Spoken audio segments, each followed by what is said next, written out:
Hey, what's up, everybody? I hope you guys are having a good day. I'm having a good day. I got a little bit of a drive in front of me, so I thought that the drive would be a good opportunity for me to have a candid conversation with you. I don't know how you feel about people doing Facebook Live while they're in their car, but I'm one of them, and that's what I'm doing. Anyway, I was picking up the car and trying to sort of think about, some stuff that I saw in the media. What's up, Laurel? Cheryl. Hey, Cheryl, how you doing? Hey, Cheryl, that proposal you laid out about the crypto stuff, using the crypto stuff to fund African-centered schools, I support it entirely. I think that the one thing I'm gonna need some help. The only reason I haven't gotten back to you on it is because I am so busy. It's insane. I literally I get swamped, with all kinds of stuff I have to deal with. So I don't have the time to read the proposal, but we do have some crypto people around. And, and so if you want some help as far as finding somebody that can read through it, but then also help activate it, I could try to see if I can help find some people. The hard part is that, it's one thing to read something or to agree with an idea. It's another thing to have the time to go through all the little details of it. So I just want to say that to Cheryl. Cheryl runs the New Alkebulan School down in Florida, and she had a great idea on using cryptocurrency to fund African-centered schools. And as you know, that's really important to me. I believe black people should have our kids in black schools. If white folks can educate your kids, why can't you? And in fact, white folks really actually can't educate your kids. They can only educate them poorly. And so you send your kids to these schools and you wonder why they come out all jacked up. Well, it's because of the system. It's because the system's designed to jack up black kids. But we don't know any better. We just do it because that's what people told us to do. So anyway, speaking on that, I'm actually going down to the Freedom Home Academy International in Chicago, and we're going to do a check presentation. As you know, we gave them $5,000 because I feel like Marcus Klein has a model that can be replicated in any city across America. And so the $5,000 we gave him, we know that that's not $1 million, but it's a lot of money to us because we have to hustle up for our dollars. We're not being taken care of by a white corporation or anything, so or the government and all that. So we wrote him a check, and there's no strings attached. Marcus, I trust him. He can do whatever he wants with the money because I believe in his education model. But what I really wanted to do was to inspire other people to give. I think that, the same, if y'all Negroes can pull $1 million out your damn pocket to go see the fucking Black Panther, if Disney can put out a movie that will motivate you to go see it like it's the most important event to have ever happened in the history of the black community, then you can support an African-centered school. You can give them $10 a month, $20 a month, $100 a month, whatever you got. I mean, seriously, like don't get rich. Don't act rich when white folks want your money, but then act poor when black people need your money. Don't act like you balling when it's something stupid, but act like you a miser and you broke when it's something that's important. That's the funny thing to me. I see people go out here dropping hundreds of dollars on a hair weave and thousands on a new car and even $700 on some damn shoes, but won't go. But then when you tell them to go buy a $25 book that'll change their life, they suddenly act like they're too poor to afford it. Well, that's just priorities, And so if you ever want to know why we're not winning, in this country, a lot of it is obviously due to white supremacy, but even more of it is due to our inability and unwillingness to overcome white supremacy. You see, white supremacy can certainly be blamed for the challenges black people have in this country. There's no denying that. But it is our unwillingness and inability to overcome white supremacy that is a greater culprit in all of this. It's like if a football team goes out and plays in a game and they lose the game by 30 points. And somebody says, well, why did you lose the game? And somebody says, well, we lost the game, coach, because they got good defense. They played defense. Every time we tried to run the ball, they tried to stop us. And so you're right. You're right. You lost the game. You couldn't score because they played defense. But what was really worse was that your offense sucked. If your offense had been better than the defense, then you would have been able to score touchdowns despite the opposition. So everybody who says white supremacy is the reason black people can't get ahead, you're absolutely motherfucking right. But what's more important is the fact that we can't get ahead because we don't have a willingness to fight to overcome white supremacy. We don't have the initiative or the desire to solve those problems. Those problems are very simple and they're very easily solved. For example, if we wanted black school systems, we can afford it. We have the money. We gave $500 million to Disney when Black Panther came out. If we gave the same money each month to African-centered schools that we gave to Disney every time they put a fucking movie out, then we would have a black school system. I'm not kidding. If you just take that one thing, the amount of money that you give Disney every month when they put out the Black Panther, the Avengers, whatever, they're going to put a movie out for y'all every single month. Y'all Negroes every month is going to make a $500 million donation to Disney. So every month, or maybe every 2 months, they're going to put out a movie. Black people will contribute $500 million to that movie because we feel like it's a matter of national security for us to see that movie. If you gave that same amount of money to supporting black-centered schools or schools for black children, then you would have your own school system. It would be very well funded. You would have teachers that are very well paid, students that are highly educated. Your whole community would transform. So what has to occur is that we got to get our heads out of our asses and our heads out of the sand and start really doing the simple things that are necessary to make our lives better. So white supremacy is certainly a powerful defense. But the problem is that when you play a sport and the other team plays defense, then you must play offense. If they play defense and you play no offense, then you will get tackled, sacked, your ass beat. They're going to take the ball away from you. They're going to run it in the end zone. They're going to be tap dancing on your forehead. That's why you're losing. You're not losing because they're playing defense. You're losing because you have no offense. That is our number one problem. So anyway, let me get back to it. So here's the deal. All right. So as we were talking about earlier, there was this whole situation with the NFL.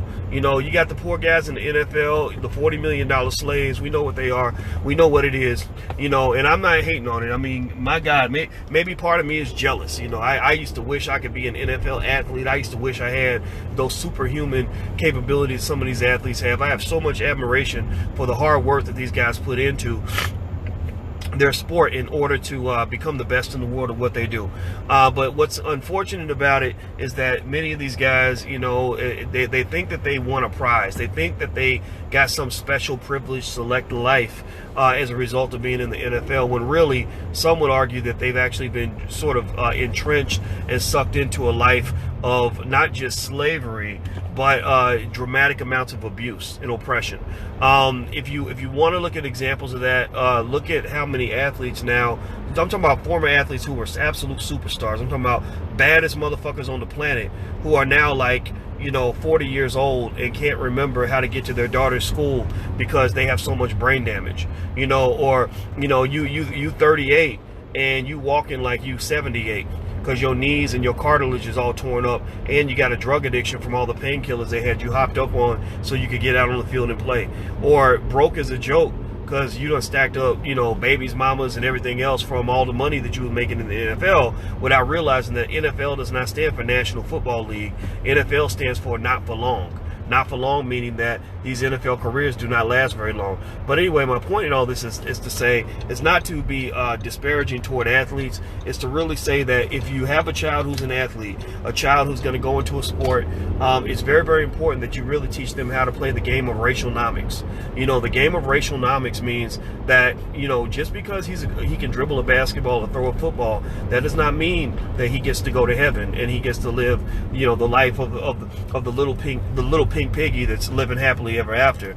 Actually, what's really interesting is that he plays a deeper game of racial dynamics that actually puts him more in the crossfires of racial oppression. You actually put more in the crossfire of that because you are now a prize pony.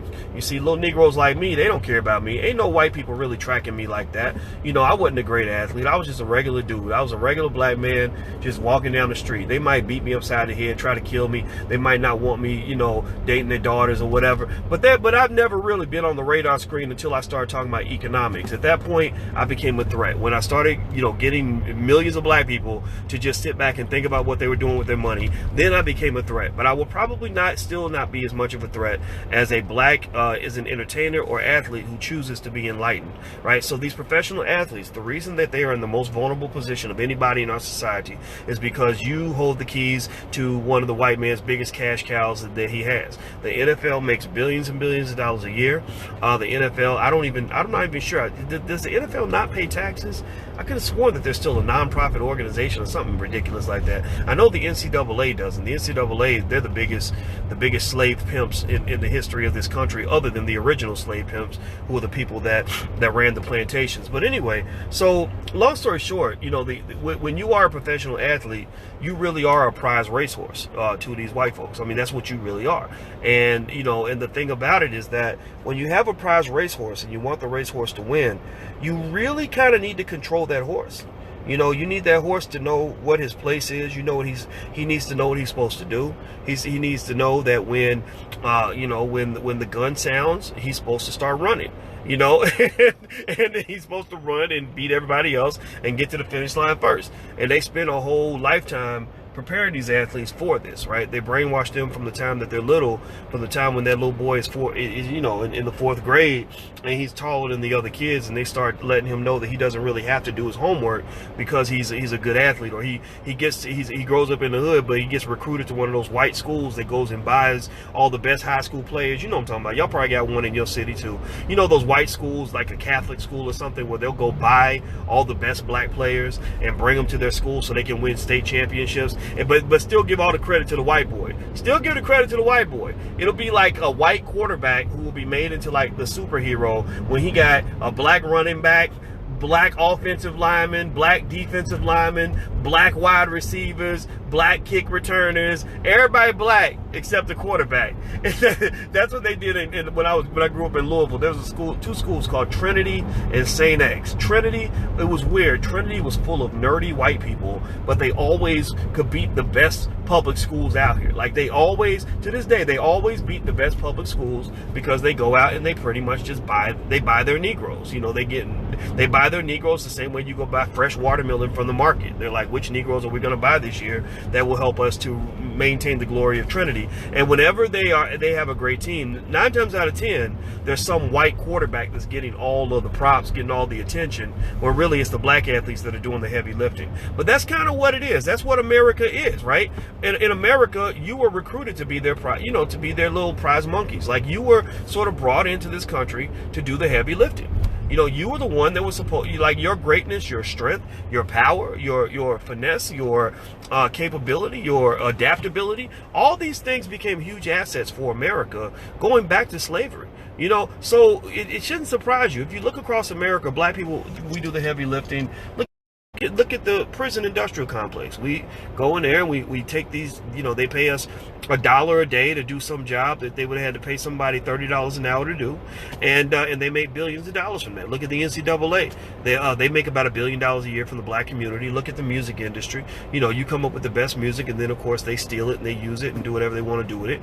And so the NFL is kind of like that too. You know, the NFL is a place where these athletes, you know, starting with college, in high school, they do the heavy lifting. They're out there putting their lives on the line. Many of them are going to have brain damage. The vast majority of NFL athletes actually has CTE. That's that brain disease that they talk about. The majority of them have it, according to the doctor who discovered CTE. So anyway, so they're going to pay for the rest of their lives for what they're giving on the field.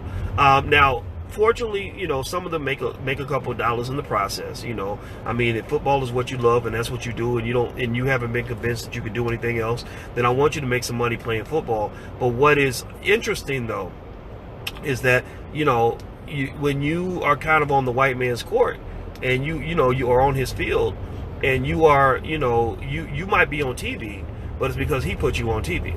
You know, you might be out there catching touchdowns, but it's because he allows you to do that, right? You might be, you know, you might have all these fans and all this glory, but unfortunately, you know, that's manufactured. That's a corporation that's created all of this. So what I think can occur is that you can get the false impression that you actually have real power. You can actually get the impression that you really control your destiny, that you actually have more power than that brother on the street right there who's just walking down the street and white folks ain't even thinking about him. When the reality is that this brother on the street, the brother off the radar, who hasn't become the prize pony for white supremacy, you know, who isn't being beefed up and propped up in front of the world, he actually has more freedom. He has more freedom in one day than you'll probably have in the next decade. You know, he's got more freedom in his finger than you got in your whole life in many cases, because Nobody cares if the national anthem comes on and he decides to take a knee. Nobody's gonna give him shit about it. Nobody's gonna say a word about it. Ain't nobody gonna care. If the national anthem comes on, watch. I'm gonna get on Facebook and say, Dr. Boyce Watkins is about to take a knee because the national anthem is on. Two things are going to occur. One, white people won't give a fuck. White people won't care. They won't say a word. It won't matter to them. Two, I'm gonna do whatever I want. No one's going to stop me. No one's going to stop me. No one's going to say, hey, hey, Boyce, you can't do that. You're fired, buddy. Get off of the field. They're not going to do that, right? Think about this, right? I'm off the grid. I'm not their prize animal, right? So they don't care what I do. For all they care, I could literally, people like me could literally just jump off a bridge and die, and they would be like, good. That's one less Negro we got to worry about, right? So I'm off the grid. You're not off the grid. I'm off the grid. You're in the crosshairs. You are their animal that they're displaying to the world. They're putting you out there like a prize circus bear and showing you off. And so they're very deeply invested in managing your behavior. They're very deeply committed to controlling what you do. They want to know about your every move. They spent their whole life managing your behavior from the time you were in the 3rd grade, and they told you didn't have to do your homework because you could run the 40-yard dash faster than the other kids in school, right? So ultimately, marginalization, sometimes being marginalized.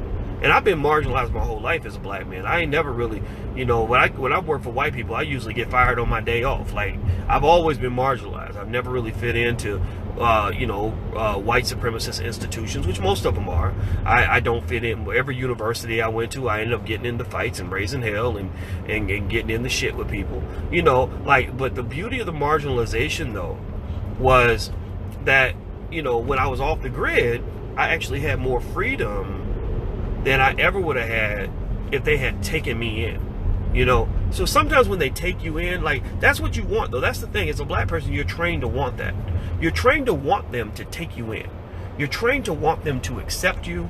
You're trained to want them, to make you one of them and give you opportunities and, give you jobs and make you a part of their institutions. But what you don't understand, too, is that once you become a part of that institution, you don't have any power. You've only got puppet power. A puppet only has as much power as the puppet master. A puppet ain't got no real power. A puppet has no ability to generate original thought. A puppet has no ability to decide what his destiny is going to be. His whole destiny, every outcome is controlled by him. So what you see with the NFL players in many cases is almost like the story of Pinocchio. Remember when Pinocchio was a puppet and didn't know he was a puppet? And he said, I don't want to be a puppet. I want to be a real boy. He really thought he had the power to be a real boy when really, Geppetto, the puppet master, was like, but you're not a real boy. You're a puppet. You don't have, a soul. You don't have the ability to make decisions. You have strings that hold you down. And Pinocchio was like, no, I'm a real boy. I can do what the fuck I want, right? Well, NFL players, unfortunately, are in that ugly dilemma. You see, a lot of times being close to somebody else's power can trick you into thinking that you actually have power of your own. A lot of times proximity to what somebody else has can make you think that that's actually yours too. Just like on the plantation, we sick boss, or how the slaves, would get attached to the plantation and protect the plantation, and it's natural, it happens. But the thing is that NFL athletes, what I think they're finding out from this whole take a knee situation is that you ain't even got no freedom of speech. I got freedom of speech. I'm right here talking and I'm saying whatever I want. I can say whatever the fuck I want. I'm not going to get fired. Nobody's going to come beat me up. I'm not going to get locked up, right? I can say whatever I want. If I were an NFL athlete, I could not do that, right? So basically, it's going to be interesting. The NFL just passed a new rule where they basically said, look, people don't understand. The NFL, I feel like the NFL was tap dancing on the issue. They didn't want to make the Negroes restless. They didn't want to make the athletes mad, right? By just saying you can't kneel, right? They didn't want a confrontation. Because what they're seeing is something where, again, as the puppets are trying to become real boys, where the black athletes are saying, wait a minute, I'm more than an athlete. I applaud it, by the way. I'm not making fun of them. I'm not making fun of them or saying, oh, y'all ain't nothing but a bunch of puppets. No, I'm applauding it. I'm saying this is great. This should have happened a long time ago, but it's happening now, which is fine. It's, but it's like, it's gonna be a battle. When the puppet starts saying, wait a minute, I can do what I want, then that creates a misalignment in the incentives and the goals between the puppet and the puppet master. The puppet master says, no, I need you to go to the left and start singing. And the puppet's like, no, I want to go to the right and read a book, right? So the puppet and the puppet master are going in different directions, which leads to an inevitable clash.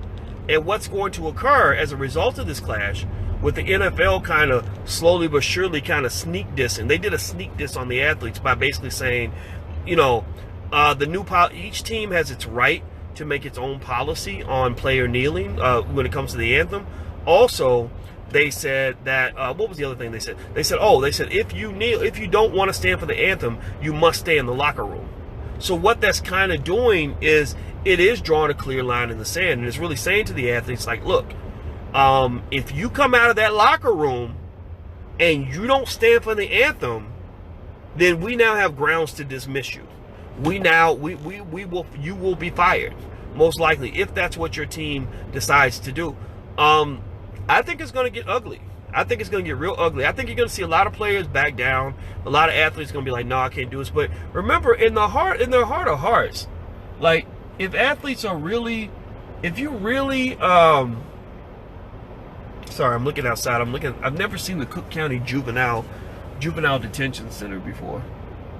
I hate places like that. They just made me think about all the trauma those poor kids are going through. Oh, so anyway, so the thing is that these athletes, I think that their consciousness has grown.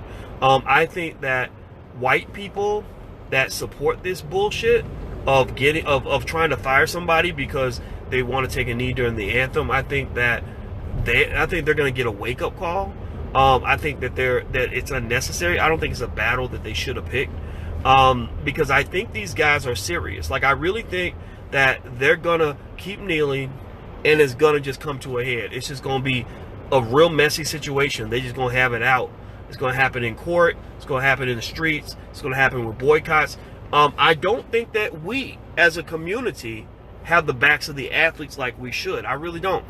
Because remember last year when Colin Kaepernick was going through the shit, I think this should be bigger than one man. I don't believe in this idea of we love symbols and superheroes, and I don't get into that, right? I don't think this is about Colin Kaepernick, him as one guy.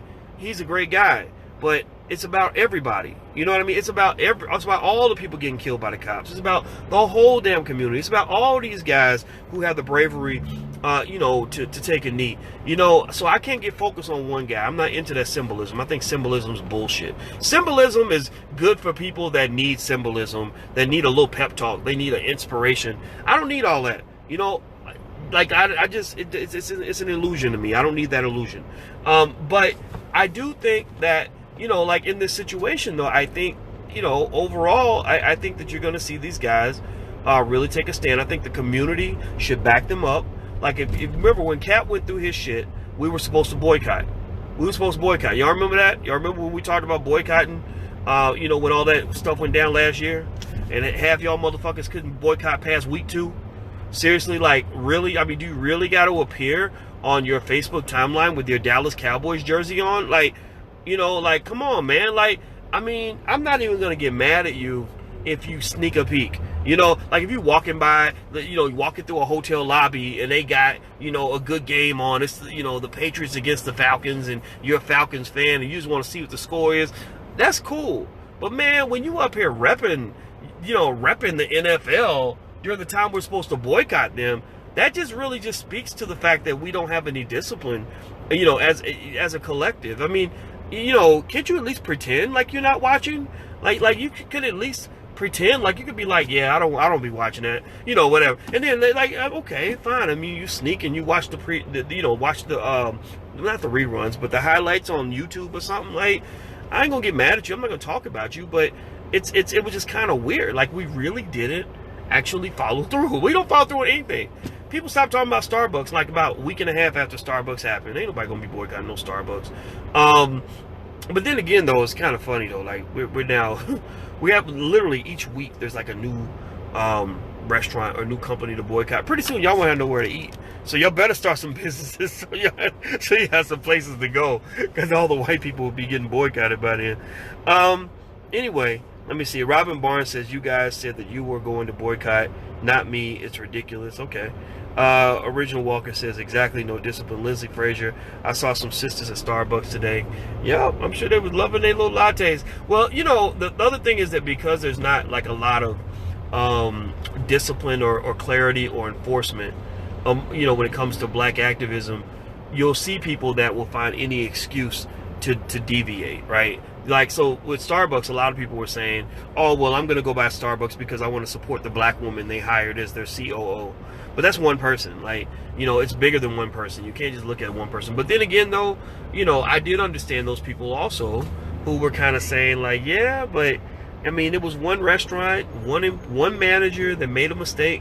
Why do we got to boycott all of Starbucks? And I heard that too. I stopped going to Starbucks. I haven't gone since, but I didn't like that because I like Starbucks. That was like actually my favorite coffee spot. So I, you know, but I think what tipped the scales in the favor of boycott for me was twofold. One, I think that we just have to have a show of force to make a point.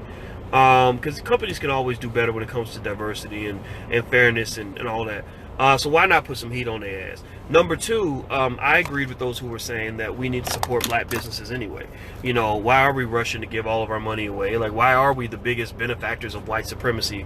You know, like, we really fund white supremacy. Like, you know, like, that's really something that we love to do, and we fund it with our everyday activities. Like, you know, you literally are handing the weapons over to the people that are pointing those weapons at your head. You know, so you got to kind of process how the way you spend your money plays a part in supporting the systems that oppress you and frustrate you the most. So anyway, you know, so that's it. I think that this NFL thing is gonna lead to a clash. I think it's gonna be ugly, and I think a lot of players there's gonna be a lot of collateral damage.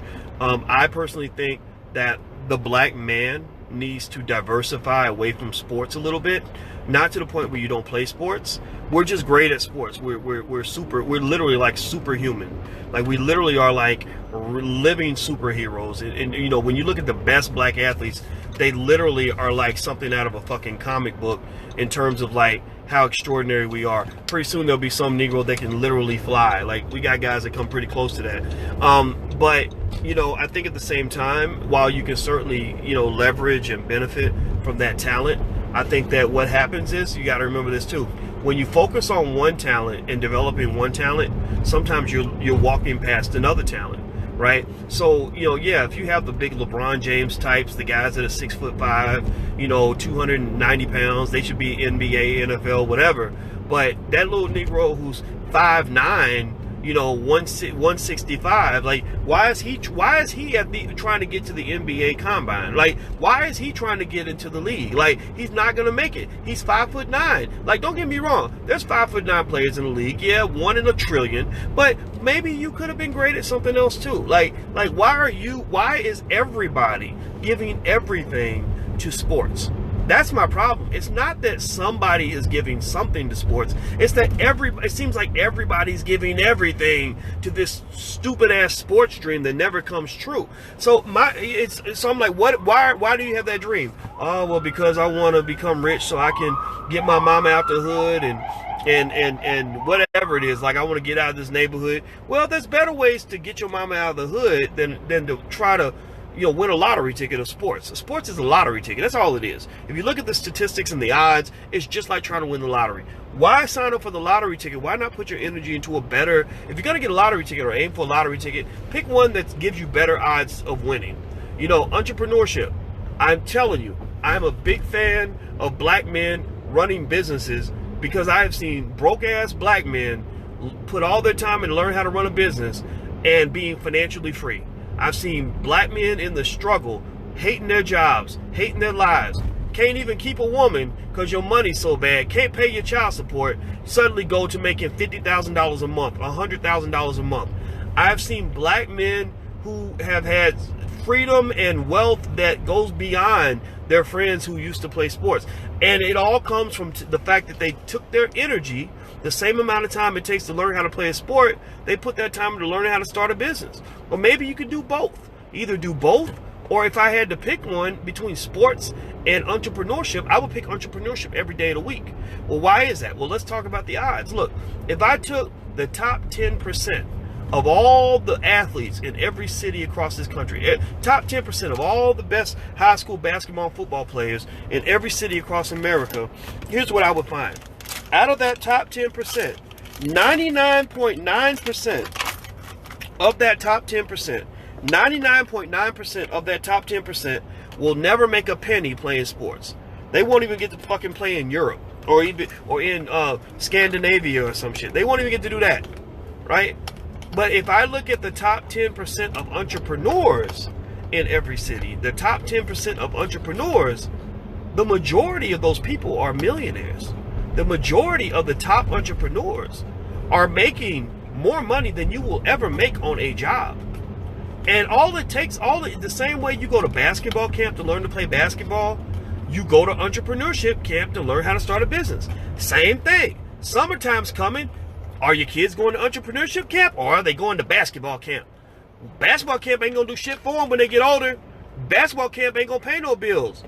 Entrepreneurship camp, that'll pay the bills. And you might get real lucky. You might have your child might be one of these kids out here that's making real like grown-up money before they even get to college. I know a young lady who's making like $10,000 a month, and she's 17, and she's about to go to college, and she's able to pay her own expenses because she has a little business, a very basic business, nothing fancy, nothing complicated.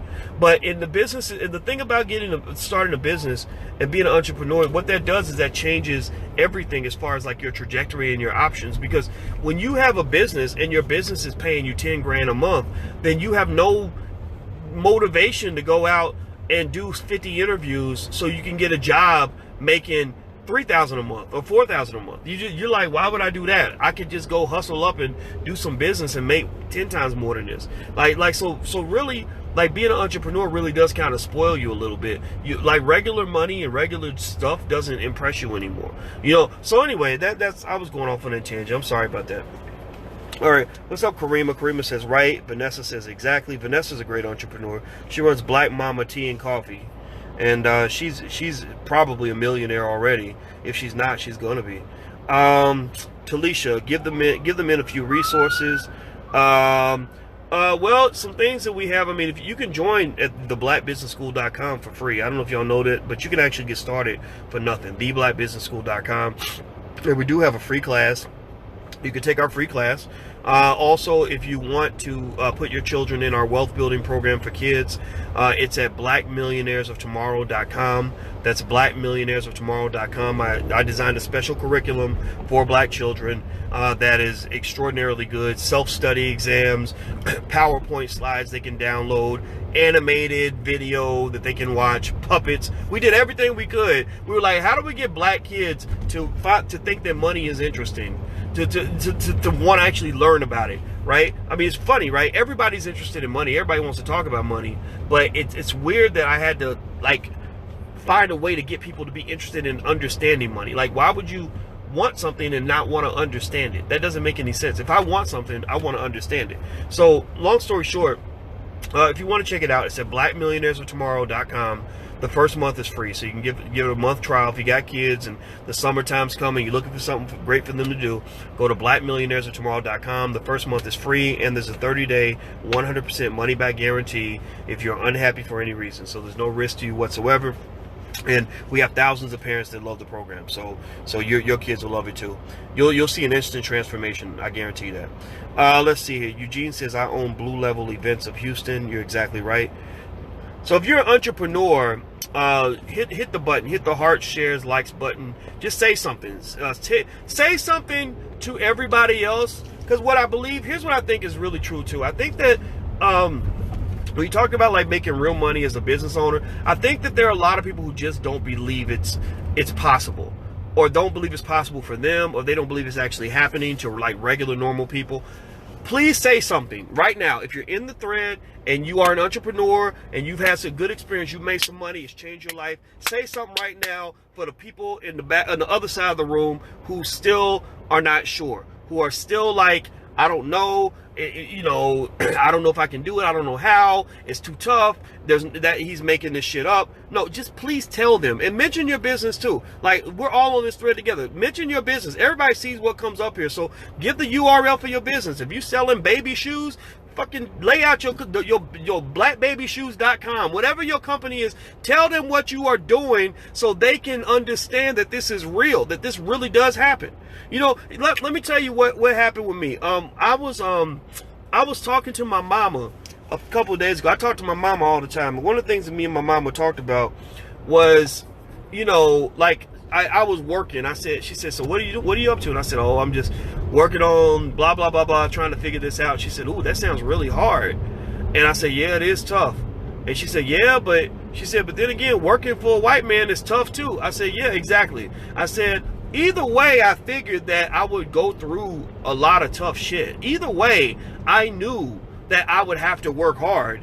But if I work hard for my boss, then the best I'm going to get is a pat on the head and a thank you for achieving the goal. If I work hard for myself and I succeed, then I get a chance to really, like, have a lot of freedom and a lot of money, right? So I said, you know, if you're going to do two things that are equally difficult, why not do the thing that's going to give you the biggest reward?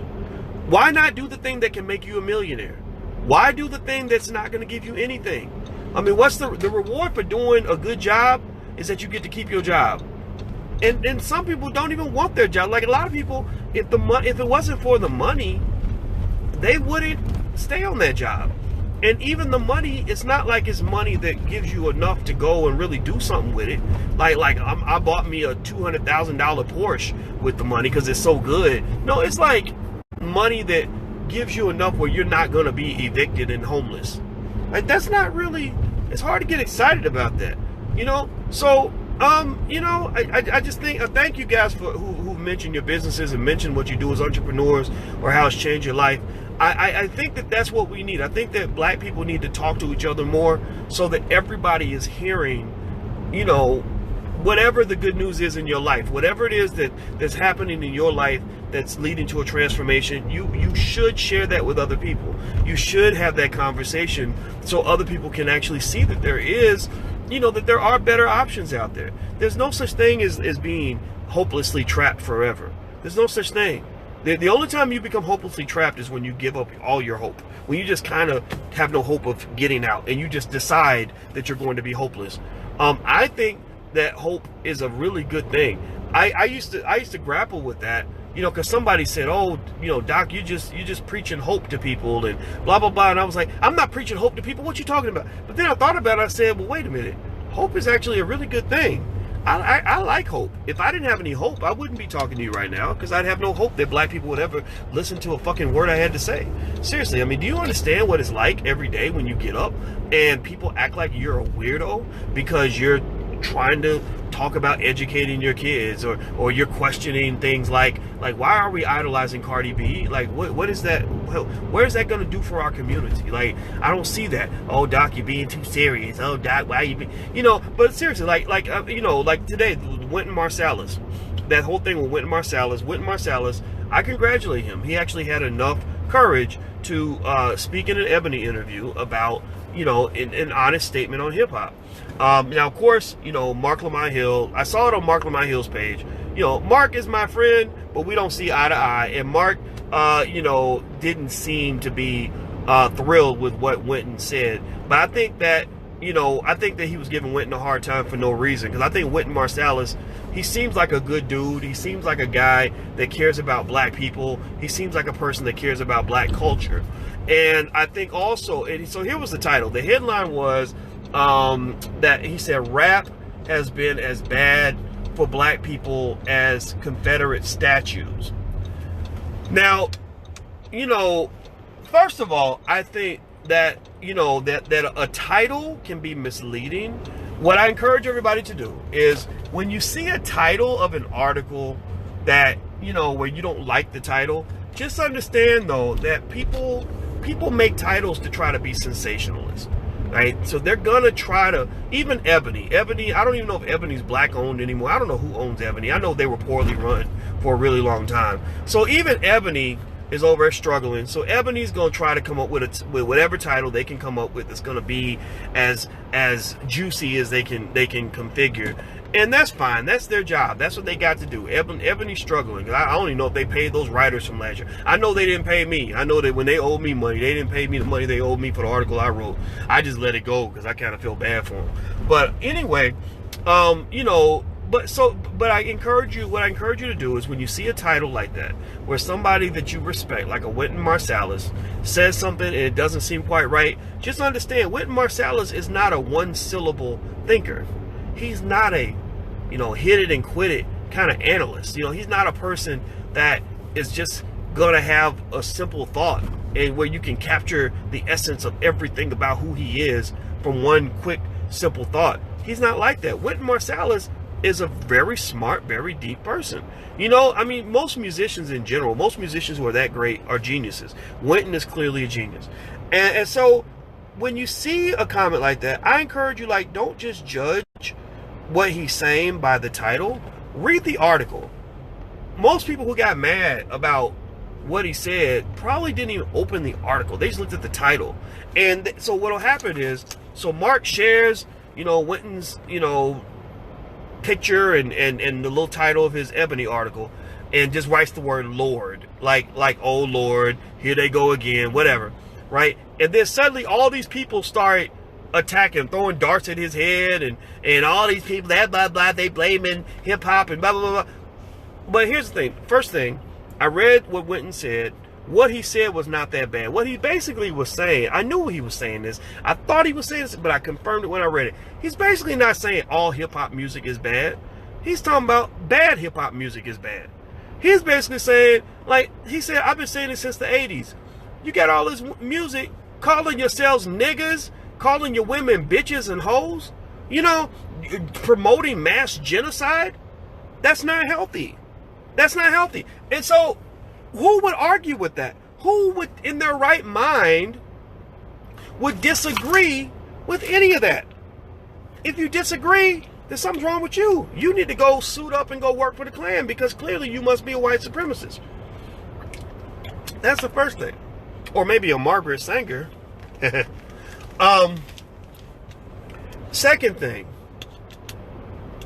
Wynton, in his remarks, the reason that a lot of people don't like when people like Wynton or anybody stands up against sort of the negativity that's emerged in hip-hop, I'm talking about particular strands of hip-hop, they don't like it because many of the people are either big fans of hip-hop, so they become apologists for any bullshit that comes out of an artist's mouth.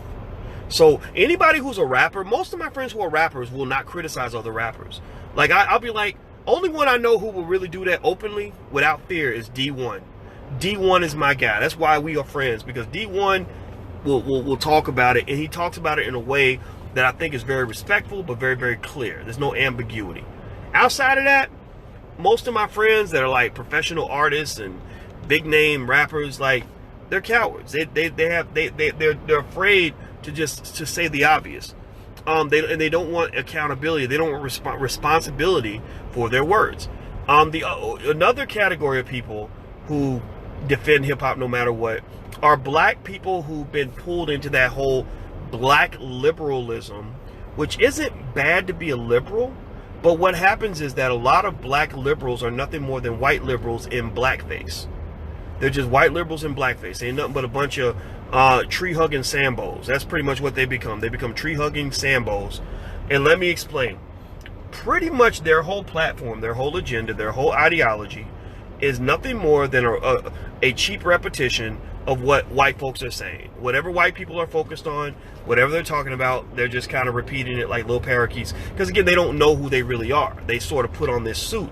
This monkey suit has told them that they are this thing, and they don't know who they are. They don't, you know, a lot of black people are just lost because you don't grow up being told, okay, being black means this, this, and this. This is your history. This is your culture. This is who you are. You grow up thinking, well, I'm nothing but a nigger until a white person tells me otherwise, right? All I was a pathetic little worthless black boy in the hood, and now I am a blank, right? Now I am I am a vice president of blank. Now I have received the blank award. Now I am a graduate from from Yale University, right? Like that's very unfortunate. And so anyway, with the white liberals in blackface, what unfortunately happens is that they get trapped into this idea of that the liberals tend to carry, which is pretty much that you're not responsible for shit.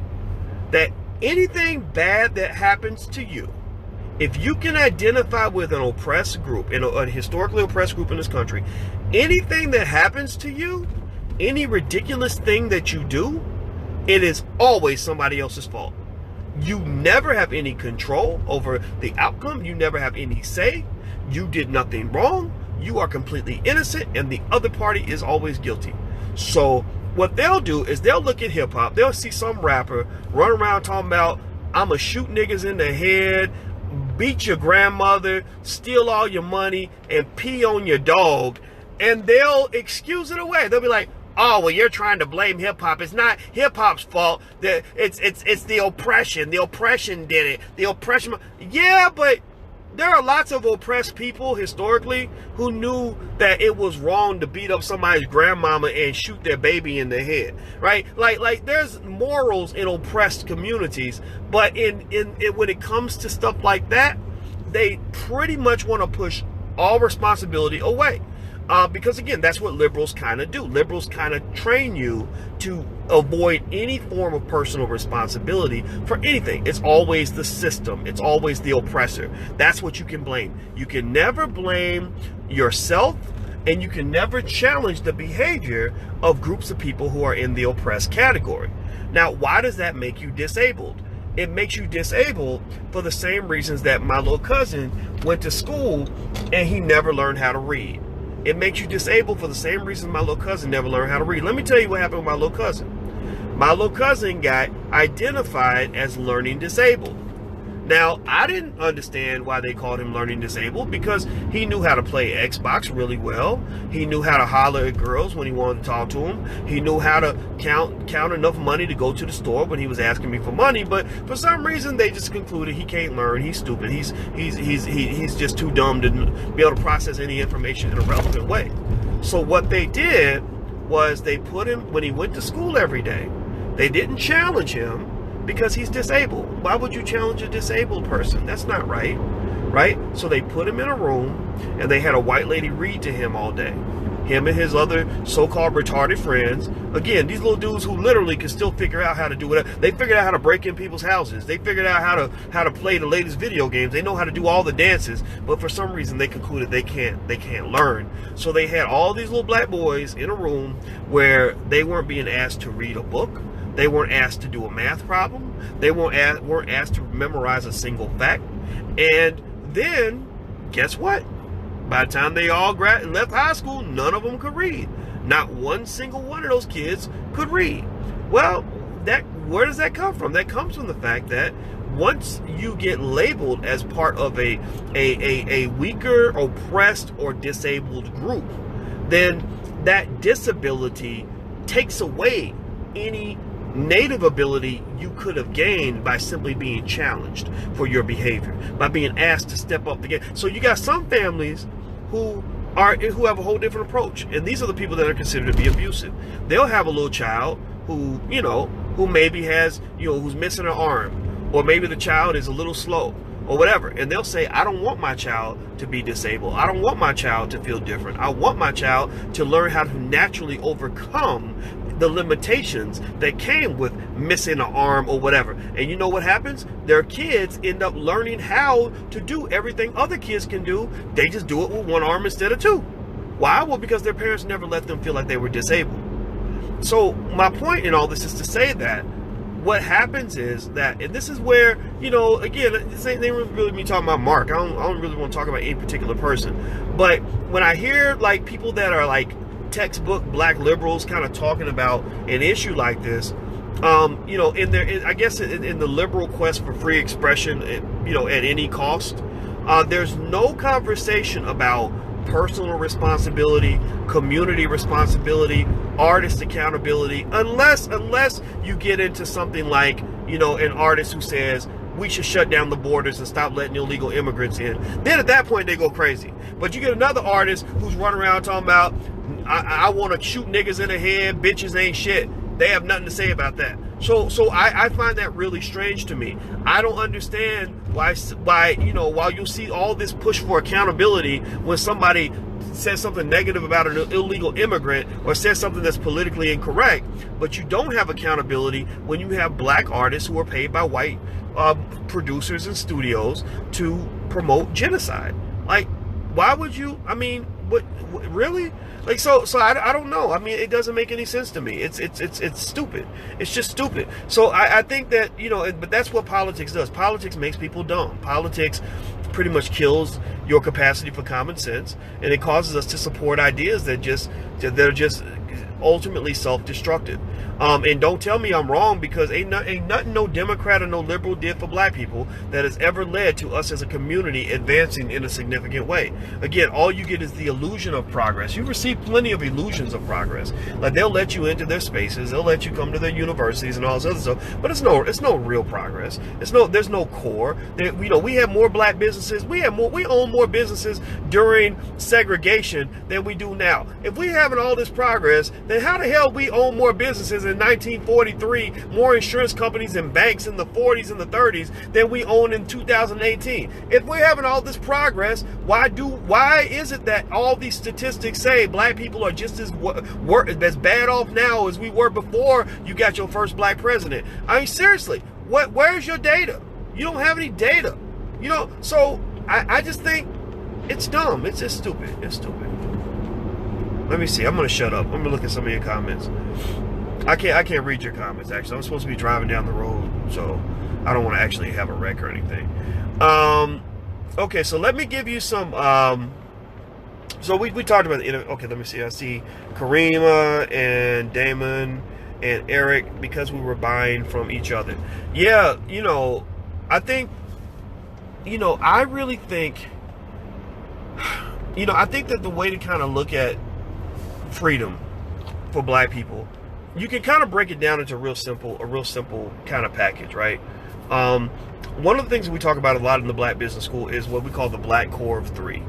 The Black Core of Three basically says that we believe black people should educate our own children, create our own jobs, and support black businesses. If we do those three things, educate our own children, create our own jobs, and support our own businesses, if we do those three things, then we would make more progress in a decade than the Democratic Party's made in the last 100 years. Like, seriously. So, to that point, if I were to really build a strong, independent black community, child by child, brick by brick, what I would do is with each child, my child would be educated by black teachers who know black history in America and beyond, connects them to the diaspora, to teach, help them understand their roots to Africa the same way an Irishman knows about Ireland, right? Or an Italian knows about Italy, right? A desire, like Italians, a lot of times they might desire to go home to the home country and be around their own people, right? So, but we don't have black children raised to want to even go to Africa. I knew a black girl from Africa who had no desire to go. Her daddy was from Africa, and she said, I don't want to go to Africa, but she went to Europe like 6 times. And I was like, why would you want it? Why do you keep wanting to go to Europe, but you don't want to go to Africa? Like, you're African, but that is a mental illness that has to be injected into you, right? So if I was to raise a strong black community, let's say we were able to take, 1 million children and start them off at birth and just, build them the way we want to build them, build the community we want to build, I would absolutely positively not let them be educated by anybody else. And I would probably try my best to not even let them watch TV or, and if they did internet type stuff, I would guide them toward internet resources that confirmed who they were and were more productive and push them towards skill, things like that. The second thing I would do is I would educate the kids on key areas. I would educate them on reading, writing, math, black history, entrepreneurship, and critical thinking skill. Those would be the 6 things. It wouldn't be no like biology, chemistry, European history, none of that. It will be those six things, like reading, writing, math, critical thinking skill, black history, and entrepreneurship. And the reason I pick those areas is because once you have those skills, if you have those skills at a high level, you can learn whatever you want to learn. Like if you want to go to college and you want to become a doctor, if you can read really well and you have critical thinking skills, then you can read your books and you learn all this stuff that a doctor knows, right? You don't need to take half the classes that you take in school anyway. And all of it's Eurocentric and all that, and then you're dealing with all this other baggage just by going to a public school that you shouldn't have to deal with when it comes to education. Education should occur in an environment that is pure and productive. Pure and productive to me means that, not so much that you don't have social interaction and stuff like that, but pure in the sense of like, okay, we're here to be educated. Education is what matters the most. Everything else is going to happen in between, but we're not going to let the extracurricular become the primary. We're not going to let the extra shit become the primary shit, right? Like you go to a lot of these schools, how you dress or who's going to fight who, or, which gang has the most power, or the big basketball game becomes more important than the reason that you're actually in the building, which is for an education, right? Or if you go to college, you'll see a lot of college students that study literally less than 10 hours a week, but they spend a lot more of their time, trying to get ready, trying to join fraternities and sororities, going to parties, hanging out with their boyfriend or their girlfriend, just engaging in all these social activities, right? And don't let me talk about student athletes. There's no such thing as a student athlete at a Division I university. At a Division I university, they are athletes. They are professional athletes who go to school in their spare time. That's pretty much what they are. They're unpaid professional athletes, which is even worse. So anyway, long story short, what I would say to you, sorry, make sure this guy ain't gonna hit me. What I would say is that, I think education should be done a lot better. I don't think it's done right in black families. I think that, sending your kids to white people to be educated, I think puts them at a huge disadvantage. They just kind of start off feeling like they don't fit in, feeling like they're less than, feeling like they have to overcome all of this just to fit into a system.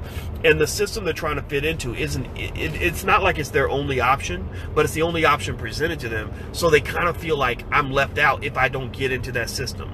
Like there's a room and I need to get into that room in order for me to be a relevant person, when really there's a lot of rooms you can walk into, but you just think you have to be in that room, and that happens to be the one room where they don't want you. That's a terrible way to start life, is to start life feeling like the world doesn't want you and that you have to change who you are in order for them to accept you. That is a terrible feeling. I felt that way. I wouldn't put my child through that.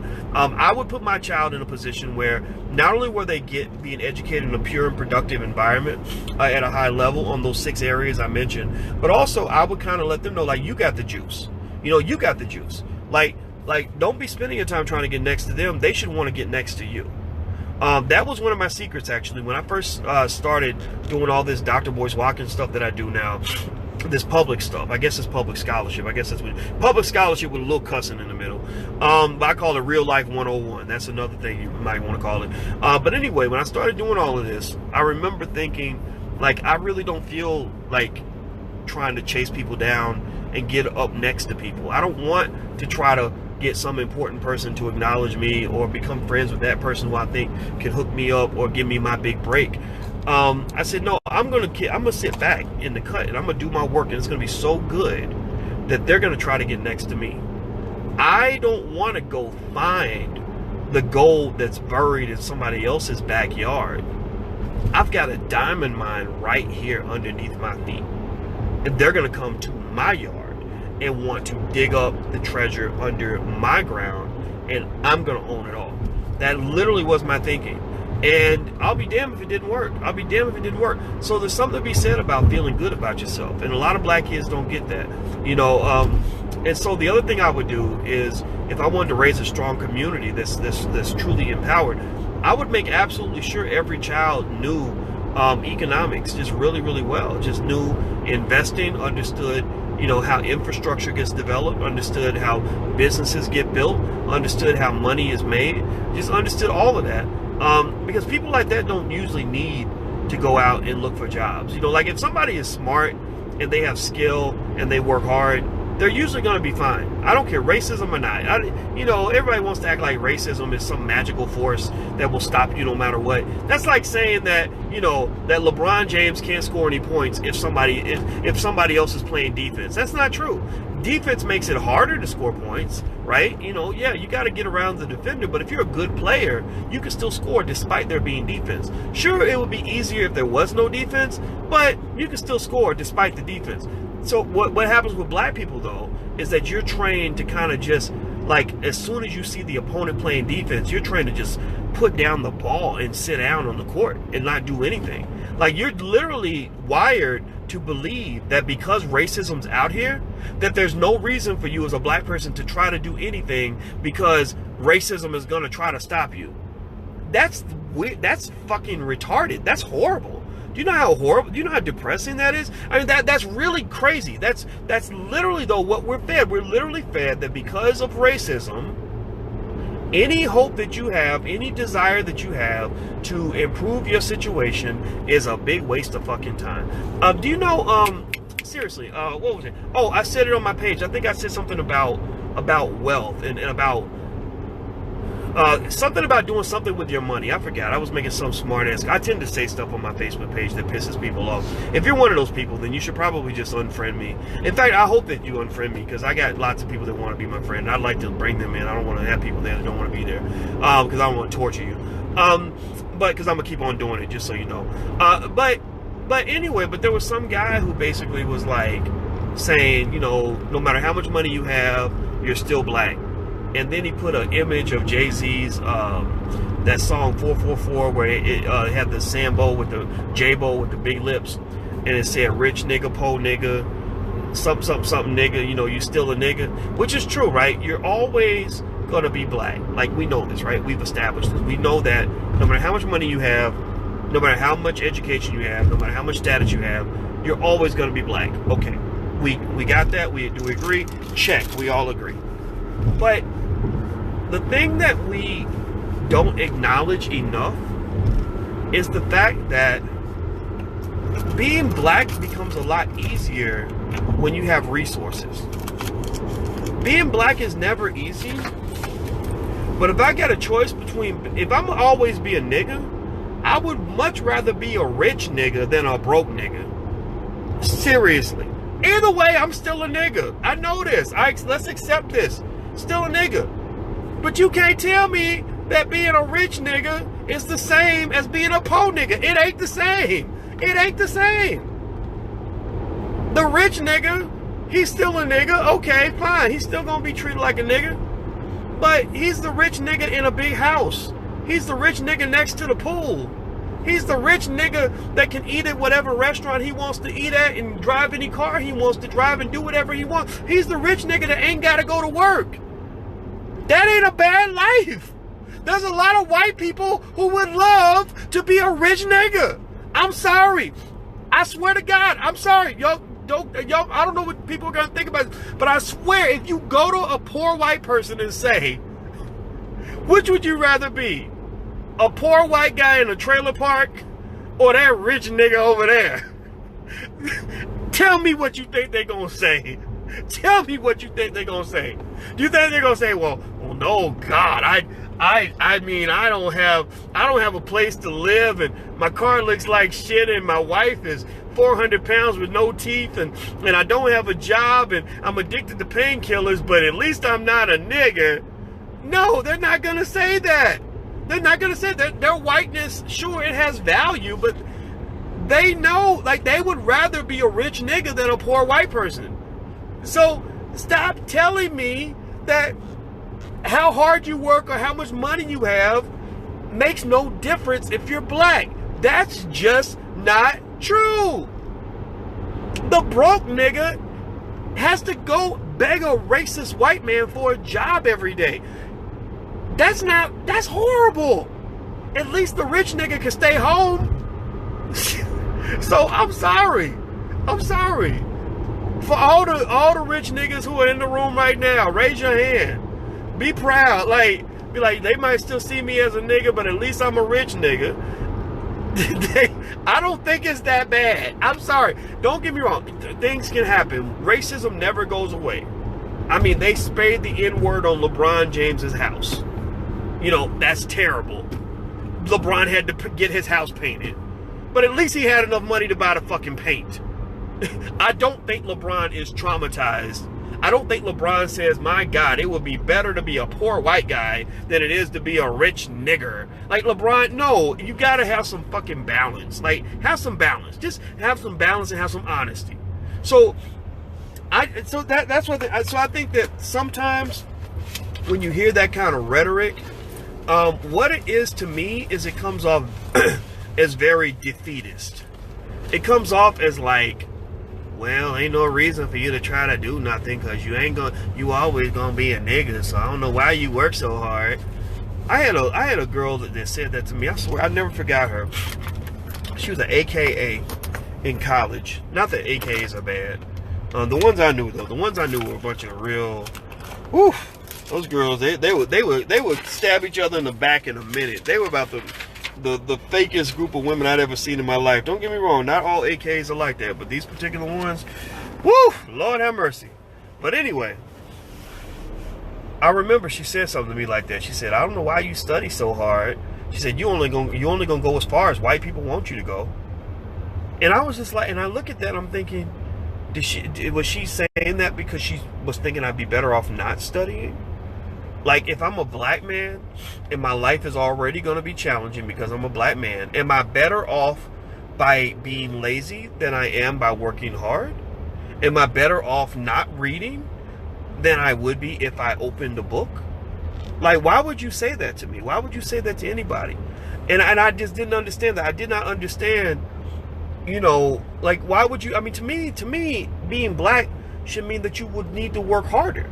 It would be motivation to work hard. It'd be like seriously, while one person might say, oh, well, don't, you know, all that investing, you know, no matter how much money you have, you still gonna be a nigga, so you might as well not invest. Like, you could just as easily say, you know, you're always gonna be a nigga, so you better invest so that when they start treating you like a nigga, you have some ability to defend yourself. You can, you know, when they come and lock you up for no reason, at least you can afford a lawyer. At least you can afford Johnny Cochran, or whoever the new Johnny Cochran is. Maybe DeMario Solomon Simmons, or the guy Willie Gary or somebody, right? Like, you know, So I think that overall, I think that we, when we get into too much racism talk and get into it in the wrong way, racial talk should only be used as a method to motivate you. Like, so if you want to complain about what white folks are doing, you should, because white folks do a lot of horrible things. We know this, right? So, but if you're going to complain about it, always complain forward. You know, like they say, failing forward or falling forward. Well, complain forward. So you should say something like, man, these white people always trying to hold me back. That's why I'm going to work 10 times harder. There you go. Or, man, these white people, they always trying to burn down Black Wall Street. That's why we got to build 5 of them. You know, like, complain forward. Complain in a way where you don't say that because of racism that gives you an excuse to fail, that gives you an excuse to give up, that gives you an excuse to be lazy, that it gives you an excuse to not try. That's not going to help you. That's no different from going into a football game and saying, my God, their team is so good, we might as well not even try. We might as well not even make a plan. We might as well not even practice. Like, do you think not practicing is going to help your shot at winning the game? No, it's going to cause you to lose. It's going to increase your life. It's going to make the ass whooping that much more painful. And I think that for many of us, you know, when we get trapped in that kind of thinking, obsessed with race, obsessed with racism, it takes away your ability to focus. Because it's very hard to kind of focus on feeling oppressed and still conquering and achieving goals at the same time. It's just hard. Like, it's hard to focus on being an accountant when you go to work every day as an oppressed accountant. Like, you know, it's already hard to be like a nuclear engineer when you gotta also bear the burden of being an oppressed nuclear engineer. Like, oh man, this nuclear physics is 10 times harder because I'm black. Like, no, nuclear physics is already difficult. Like, just focus on being a physicist. Let that go, man. Like you know, you ain't got to be like doing a Dr. King march over breakfast. Like every day ain't got to be Black Power Tuesday where you're feeling like you're fighting this force every single day. No, the force should be something that exists with your goals, with the things in front of you. You know, if you got to deal with white supremacy, then deal with it. You know, like when I go out here and I do the things that I do every day, I'm not usually thinking about white people when I'm doing what I do every day. You know, I'm just not. I'm thinking about how do I set up the meeting with, you know, between the secretary and the vice president of marketing so that we can figure out how to set up this budget. Like that's the goal. That becomes the challenge. The challenge is not how do I, you know, overcome all the struggles that come with being black and all the stresses that come with being black that give me all these reasons why I should just give up and not even get out of bed in the morning. If I really carried that around with me every day, all the time, I probably couldn't get out of bed. I'd be very depressed. I'd want to give up. I'd probably be damn near suicidal. You know, so you got to be real careful about how you carry, you know, that with you. Although I do think that it is up to all of us to engage in the good fight. But sometimes the people who fight the best are the people who look like they're not fighting at all. In fact, think about this. It's like an argument. Have you ever tried to win an argument with somebody who won't stop arguing and they just stress you out and drive you crazy, and you realize that the more you talk, the worse it gets, and the more entangled emotionally into the situation you get, right? And so you're trying to win the fight, but you're losing because you're kind of losing your soul in the process because it's so stressful to argue with this person. Well, sometimes what happens is that when you get really smart, you realize the best way to win the argument is to just leave the argument. Just turn around and walk away. Just shut it down. You know, just don't even talk to the person. You know, or just go do what you need to do. You know, walk out the door, you know, end the relationship, whatever it is. You know, so I when it comes to me arguing with white supremacy and arguing with all the weight that comes with being a black man in America and the so-called oppression and everything else, I just kind of ended the relationship. You know, I broke up with white people. You know, I broke up with the white man. I said, I'm sorry, Mr. White Man, I can't be your bitch no more. I'm not interested in that. I'm not trying to fight with you no more. I'm not trying to sit around and argue with you. I'm not trying to wonder why you think this about me or think that about me. I know you don't like me very much, but I don't like you either. And so the same way you don't care what I think about you, I don't really care what you think about me. And as long as we don't cross paths, we're going to be all right. And I'm not saying that we don't cross paths. I mean, sometimes I run into white folks, but honestly, because I'm a rich nigga, they're usually very nice to me. I'm not gonna lie. Like, seriously, like, you know, again, we talking about poor niggas and rich niggas, right? I'm a rich nigga. I have more money than most white people. So most white people, when they meet me, I swear to God, they're nice to me. Doesn't mean they're nice to everybody. I'm sure they calling me every word in the dictionary when I'm not looking, but they better not do it to my face, you know? And so I don't really know. I mean, all I know to say to any of us is that, you know, the best way you can overcome that kind of oppression is to not be as obsessed about it. You should fight the good fight, be alert, be aware, be woke, stand up, speak up, be tall, all these great things that you want to do. Do all of that, but do not be obsessed. Do not let the obsession weigh you down to the point where you've wasted an otherwise talented life being centeredly focused on the fact that some other man's trying to oppress you. That would just be a waste of your time. I swear to God, it's a complete waste of your life. So anyway, all right, okay. So I'm gonna hang up in a second. But if you haven't joined Blag Enough yet, Blag Enough, that's our social media platform. We put it together. It's part of Mighty Network. So we had designed the platform, but I didn't like the way it was going. It was costing too much and they weren't getting the job done. So we set up Blag Enough, and I like it. It's really good. And everybody likes it. We have thousands of people on there. So go to blagenough.com, BLAGGENUF.com, and you can be a part of that. BLAGGENUF.com. Also, if you want to get your kids into our wealth building program for kids, you can go to blackmillionairesoftomorrow.com. That's blackmillionairesoftomorrow.com. It's a great activity for your kids for the summer, and it will change them for the next 40 years, I guarantee it. All right, so it was fun talking to you guys. Forgive me for being a little bit crazy, but y'all know how I am. I mean, that's just who I am, so I can't apologize for that. So you guys have a good day, and I'll see you guys soon. Take care. Peace.